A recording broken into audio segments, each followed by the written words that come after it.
రాష్ట్రాలను, రాజకీయాలను, రాజకీయ నాయకులను, ప్రధానులను, ముఖ్యమంత్రులను పోల్చి చూస్తున్నప్పుడు యువతరం నాయకులను కూడా పోల్చి చూడవచ్చు. దీనిని ఏపీ, తెలంగాణలో టీడీపీ, బీఆర్ఎస్ పార్టీలకు పరిమితం చేసి చూస్తే అక్కడ కేటీఆర్, ఇక్కడ నారా లోకేష్ కనిపిస్తారు. ఇద్దరూ రాజకీయ వారసులుగానే రాజకీయాలలో ప్రవేశించారు. వీరిలో కేటీఆర్ తెలంగాణ ఉద్యమాలలో పాల్గొన్నారు. తమ ప్రభుత్వం అధికారంలోకి వచ్చాక మంత్రిగా తన సమర్థత నిరూపించుకున్నారు. కేటీఆర్ తెలంగాణకు భారీగా పరిశ్రమలు, ఐటీ కంపెనీలు, పెట్టుబడులు సాధించి పెట్టారు.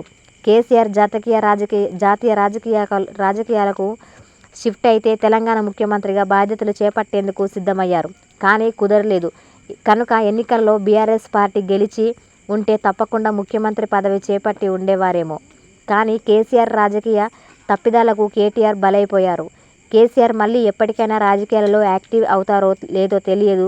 అలాగని కేటీఆర్కి పార్టీ పగ్గాలు అప్పగిద్దామనుకుంటే కల్వకుంట్ల కవిత, హరీష్ రావులకు అభ్యంతరాలు ఉన్నాయని స్పష్టమవుతుంది.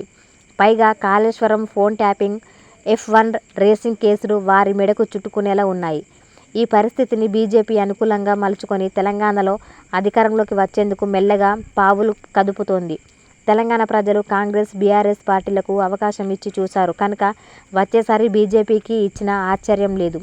కనుక ముఖ్యమంత్రి స్థాయికి ఎదుగుతారనుకున్న కేటీఆర్ రాజకీయ భవిష్యత్ తండ్రి కారణంగానే అగమ్య గోచరంగా మారిపోగా అహంభావంతో దురుసుగా మాట్లాడుతూ తండ్రిలా అలా మాట్లాడటమే గొప్ప అనుకుంటూ చేజేతులా ప్రజలలో వ్యతిరేక పెంచుకుంటున్నారు.